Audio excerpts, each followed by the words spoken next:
Subscribe करें और bell दबाएं ताकि कोई खबर रह न जाए। खैर अब कुछ बात हो जाए। आप जानते हैं अहम खबर कल की खबर है कि एक तारीखी मुआहदा हुआ 19 साल तनाज़ा जो कि अपने इख्तिताम को पहुंचा, जिसका हल निकला और ये अमन का मुआहदा पाकिस्तान की कोशिशों से हुआ। लगारी साहब, कल दोहा में तारीखी लिहाज से अहम दिन था और मैं अगर थोड़ा सा इसमें ऐड कर लूँ भारत की, जैसा कि हम बात कर रहे हैं, आप जानते हैं कि अशरफ गनी साहब का शुरू से कुछ झुकाव रहा है भारत की तरफ, जिसके बाद भारत को कुछ दूर रखा गया और ये सारा जो मामला है ये अपने पाए तकमील तक पहुंचा और ये मुआहदा हो गया। आपको लगता है कि बस फिर अमल दरामद में भारत को रोड़े नहीं अटकाएगा और सूरत हाल ठीक रहेगी? पहला बड़ा रोड़ा जो है वो अशरफ गनी ने अटका दिया है। अच्छा, अभी मुआहदे की स्याही खुश्क नहीं हुई, जो दस्तखत किए हैं बिरादर ने, अपना कमांडर बिरादर ने और अमरीकी वज़ीर ख़ारजा ने, उस दस्तखत होने के फ़ौरन बाद अशरफ गनी ने उस मुआहदे की ख़िलाफ़ वर्जी करते हुए कहा कि तालिबान के फ़ौजियों को रिहा नहीं करेंगे।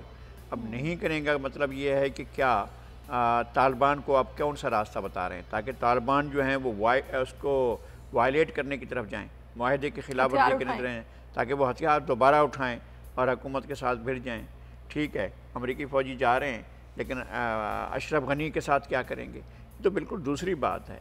और अशरफ गनी इसको एक हथियार के तौर पर इस्तेमाल कर रहे हैं ताकि जब इंट्रा अफ़गान डायलाग शुरू हो तो उसमें मेरी हुकूमत के लिए कोई रास्ता निकाला जाए, क्योंकि 5000 तालिबान मेरी कैद में हैं। मेरे ख़्याल में ये एक बहुत ही भोंडा और घटिया हरबा है जिसको अख्तियार किया जा रहा है। अगर तालिबान के आपने कैदियों को रिहा करने का वादा किया था तो तालिबान के कैदियों को रिहा करें। गुडविल जेस्चर भी कुछ चीज़ होती है भाई, उसका नतीजा भी होता है।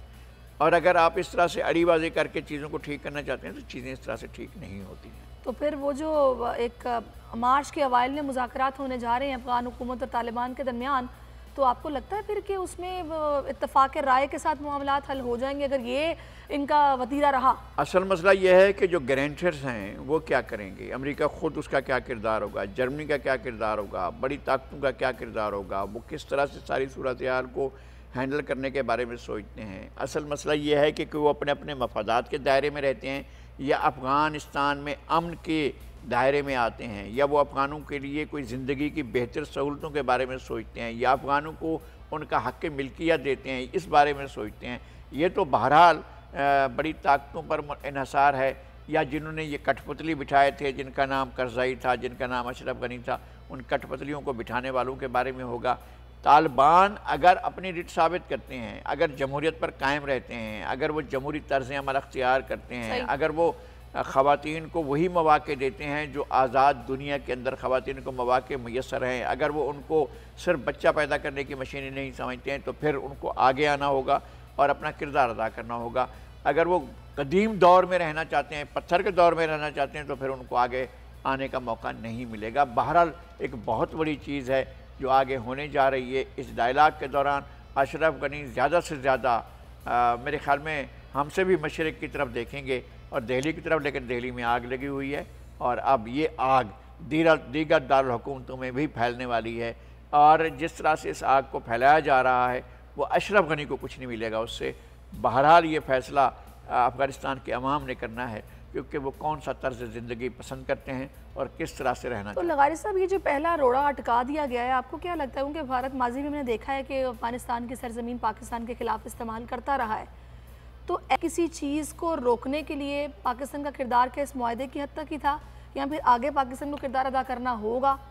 पाकिस्तान इस गारंटी पर और इस यकीन पर इस अमल में शामिल हुआ था कि अफ़गानिस्तान में मुकम्मल, पायदार और किसी बैरूनी मुदाखलत के बग़ैर एक मुकम्मल अमन कायम होगा। पाकिस्तान इस बात पर गया था।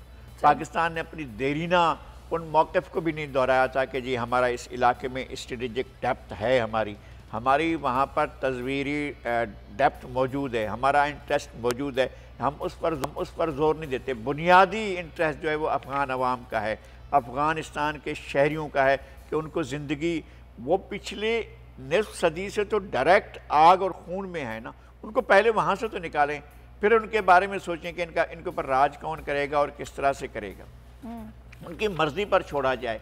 ये वॉर लॉर्ड्स को जो पैसे देने वाला सिलसिला है, हथियार देने वाला सिलसिला है, इसको बंद होना चाहिए, चाहे वो कोई भी दे रहा हो, फिर जाकर वहाँ अमन का इंट्रा डायलॉग जो अब होने हैं तालिबान और अफगान हुकूमत के दरमियान, उसकी मेज़बानी की पेशकश पाकिस्तान को करनी चाहिए? नहीं, पाकिस्तान को भी अपना किरदार अदा करना चाहिए मेरे ख्याल में, क्योंकि ये तय हुआ है कि जर्मनी में होंगे। अगर जर्मनी मेज़बानी नहीं करता है तो पाकिस्तान को भी इसमें मेज़बानी करने में कोई हर्ज नहीं है। हमारे यहाँ भी मौसम अच्छे होते हैं, हमारे यहाँ भी मेहमानों को रखने की जगह होती है, हमारे यहाँ भी डायलॉग का माहौल मौजूद है, और अगर यहाँ होता है तो बहुत अच्छा हुआ है। इससे पहले भी मुआहदे हमने किए थे और बहुत अच्छे मुआहदे थे, लेकिन वो कामयाब नहीं हो सके थे। और वो मियाँ नवाज शरीफ के दौर में हुए थे, जब डॉक्टर नजीबुल्लाह की हुकूमत हट गई थी और उसकी जगह पर अहमद शाह मसूद ने आकर शहर पर कब्ज़ा किया था, फिर ये आपस में लड़ गए थे। असल मसला ये है कि क्या अफ़गान वारियर ग्रुप आपस में लड़ेंगे या इस जंग से बाज आ जाएंगे, असल मामला ये है। चलिए, अब आखिरी सवाल आपसे मैं कर रही हूँ इस मामले पर। इस सारे मामले का क्रेडिट आप देते हैं पाकिस्तान तहरीक इंसाफ की हुकूमत को? टाइमिंग बड़ी मैटर करती है। उनके दौरे हुकूमत में ये अहम मुआहदा हुआ है, पाकिस्तान की पूरी दुनिया मुअत्तरिफ है उसने जो किरदार अदा किया। हमारे मेहरबान हैं जिनका नाम है शाह महमूद कुरैशी, वो हमारे बहुत मेहरबान हैं और हम उनसे दोस्ती का दावा नहीं कर सकते, इसलिए कि अब शाह रुकन आलम और मखदूम बहाउद्दीन ज़िक्रिया मुल्तानी के सजादा नशीन के बारे में तो हम ये नहीं कह सकते हैं कि हमारे दोस्त हैं, लेकिन बहरहाल वो अच्छे खुश गुफ्तार और अच्छे अंदाज में गुफ्तगू करने वाले हैं और उसका नतीजा भी होगा। लेकिन इसमें पीटीआई का मतलब मैं कहूँ कि इसमें फवाद चौधरी का रोल था तो नहीं था। नहीं, वफाकी हुकूमत का मैं कहता हूँ कि वज़ीर ख़ारजा का रोल एक हद तक था, लेकिन बुनियादी रोल बहरहाल हमारी सिक्योरिटी इस्टेब्लिशमेंट ने अंजाम दिया है। बहरहाल इसमें आर्मी चीफ का बड़ा किरदार है, ISI के DG का बड़ा किरदार है और उस वो तो हमें नज़र आ रहा है, म्यूचुअल एफर्ट है ये, वो नज़र आ रहा है। अब इसका क्रेडिट किसको देना है, तो मेरा ख्याल है कि अगर वज़ारत ख़ारजा भी इसके सर बांधना चाहे तो हमें कोई एतराज़ नहीं। सही, चलें, अब आपने इतनी अच्छी बात की है तो एक अच्छी खबर भी नाज़रीन के साथ शेयर करते हैं। अब आप बताएंगे कि क्या वाकई 2020 का और रिलीफ का साल होगा, क्योंकि शुरुआत तो अच्छी हुई है, क्योंकि मार्च का ही महीना है, अभी शुरू हुआ है और 5 रुपये फ़ी लीटर पेट्रोल की कीमत में कमी कर दी गई है और मिट्टी के तेल की कीमत में 7 रुपये फ़ी लीटर कमी हुई है। लाइट स्पीड डीजल की कीमत में 7 रुपये फ़ी लीटर कमी कर दी गई है। तो 5 रुपये अच्छी खासी कमी है, वरना तो पैसों में देखते थे कमी हो रही है। तो आपका क्या ख्याल है? 6 पैसे के बाद 5 रुपये की बारी आई है तो ये असल में हम बहुत ज़्यादा खुश नहीं होते। एक ज़माना ऐसा था कि ये 64 रुपये पर भी चला गया था, 100 रुपये से नीचे आया था और 64 रुपये पर चला गया था। ये ज़रा और पीछे जाए, 100 से तो नीचे आए ना, फिर उसके बाद हम इसकी तारीफ़ करेंगे। अभी तारीफ़ नहीं करेंगे, तारीफ़ में जब इनके रियल कीमतों की तरफ जाएंगे उस वक्त हमें इसकी तारीफ़ करेंगे। ये तो हमारे ऊपर वो IMF के डंडे रखे हुए हैं हमारे सरों के ऊपर और हमारे उनके वो तानी हुई बंदूकें जिसकी वजह से हम फंसे हुए, वरना यह तेल की तो ये नहीं है। तेल की आलमी कीमतों की तरफ से जाएँ तो फिर तो मालूम होगा कि हम आधी से ज़्यादा कीमत अदा कर रहे हैं। सही, अच्छा चले, अब बात ये है कि जो एक तवक्को थी कि भाई इमरान खान साहब ने खुद ही खिताब करते हुए कहा था कि भाई मैंने सख्त हिदायत कर दी हैं, जो भी है एक गरीब आदमी को अब रिलीफ मिलना चाहिए और पहले चीज़ें हम लोग सेटल कर रहे थे। अब ये जो साल 2020 का साल है ना, ये अवाम को रिलीफ देने का साल है, तो तवक्को अच्छी रखी जाए ना फिर आगे भी। नहीं, तवक्को हमेशा अच्छी रखनी चाहिए। अगर इस तरह से और आगे बढ़ते हैं, अजनास की कीमतें कम होती हैं, एग्रेरियन सोसाइटी को तवानाई मिलती है, तरक्की मिलती है, हमारे लेबर क्लास को। मसला क्या है? मसला यह है कि जो शख्स पेट्रोल ख़रीद सकता है 100 रुपये में, वो 105 में भी ख़रीद लेगा, 110 में भी ख़रीद लेगा। जिसको आटा नहीं मिलता है 35 रुपये किलो के हिसाब से, उसके पास 35 रुपये नहीं है और 1 किलो आटा नहीं है और उसके घर के अंदर 10 बंदे भूखे बैठे हुए हैं, उसकी माँ बाप, उसकी बीवी और उसके बच्चे भूखे बैठे हुए हैं और उसने 1 किलो आटा ले जाना है, जिसके पास आटे के पैसे नहीं है, उसको आटे के पैसे पहले मिलने चाहिए, बाद में कोई चीज़ हो। लोगों के पास जॉब्स नहीं है, लोगों के पास रोज़गार नहीं है, लोगों के पास खाने के लिए पैसे नहीं हैं, उनकी बचतें नहीं हैं, उनकी बचतों में बरकत नहीं है, हुकूमतों की कीमतें ज़्यादा हैं, बेरोज़गारी आम है। ऐसी सूरत हाल में खुशहाली को और खुश फहमी को और खुश इदराकी को बहुत वक्त पड़ा हुआ है। हम बहुत सी चीज़ें अब ये भी मुझे बताया जा रहा है कि भाई ओगरा ने तो 15 रुपये बोला था, लेकिन 5 रुपये आटे में नमक के बराबर, चलो कुछ तो किया, तो बेहतरी की उम्मीद आगे रखते हैं। अल्लाह बेहतर करे, आगे चीज़ें हों। एक ब्रेक ले लेते हैं, ब्रेक के बाद वापस आएंगे, आप हमारे साथ रहिए।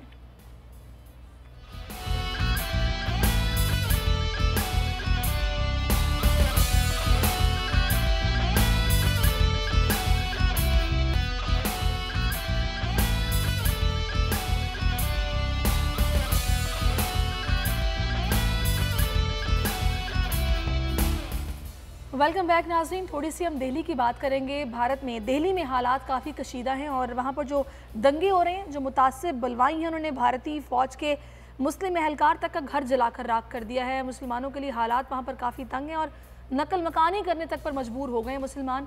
तो लगारी साहब, जब भी ये मोदी का राज आता है उसमें ये आग लगती है भारत में। और आप देखें 2002 गुजरात के जो वाक़यात हैं और अब 2020 दिल्ली, कितनी मुमासलत देख रहे हैं आप इनमें? बहुत शर्मिंदा होगी अगर रूह होती है जयप्रकाश नारायण की, जिसने बनाया था।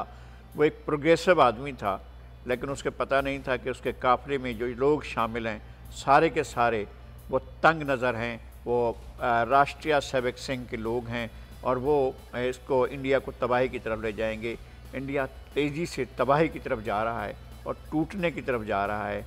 अगर बीजेपी का राज रहता है तो फिर इंडिया को टूटने से कोई नहीं बचा सकता है। और उन्होंने अपने लिए रास्ता खुद ही अख्तियार किया है। मुसलमान एक नहीं हैं, मुसलमान 1 करोड़ नहीं हैं, 2 करोड़ नहीं हैं। मुसलमान इंडिया में 20 से 25 करोड़ के दरमियान हैं। वो आबादी का एक बहुत बड़ा हिस्सा हैं। और इंडिया को ये भी मालूम है कि एक तरफ बांग्लादेश के मुसलमान हैं, एक तरफ पाकिस्तान के मुसलमान हैं, इर्द गिर्द भी मुसलमान ममालिक मौजूद हैं। और जिस तरह से बेदर्दी से, बेरहमी से लोगों के साथ तशद्दुद करके उनको शहीद किया जा रहा है, बहरहाल भारत को और भारतीय जनता को, भारतीय हुकूमत को इसका अपने ज़मीर और आलमी ज़मीर के सामने जवाब देना होगा। और इस तरह से वो अपने मज़ालिम को छुपा नहीं सकेंगे। इंडिया एक ख़तरनाक कोलैप्स की तरफ बढ़ रहा है। बहुत बड़ा डिज़ास्टर इंडिया के सामने खड़ा हुआ है और इंडिया को शायद अंदाज़ा नहीं है कि जो रास्ता उसने अख्तियार किया है वो तबाही लेकिन करा। इस पर मेरा ख्याल है कि दुनिया को खामोश नहीं बैठना, आदमी बरादरी को इस पर यकीनन नोटिस लेना चाहिए, क्योंकि ये सूरत हाल अब संगीन होती जा रही है और मामलात बहुत बिगड़ते जा रहे हैं। ये भारत के लिए, अपने लिए भी ठीक नहीं है। अपने वोटर्स को जस्टिफाई करने के लिए जो कुछ वहाँ पर नरेंद्र मोदी कर रहे हैं ये बिल्कुल ठीक नहीं है। और अब उम्मीद करते हैं कि दुनिया भी इस पर कोई नोटिस ले और खुदारा कुछ उनको जगाए कि भाई क्या कर रहे हो, अपने मुल्क के लिए ठीक नहीं है। और उनकी मुआशी हालत भी अब ख़राब होती जा रही है। सब्सक्राइब करें और बेल दबाएं ताकि कोई खबर रह न जाए।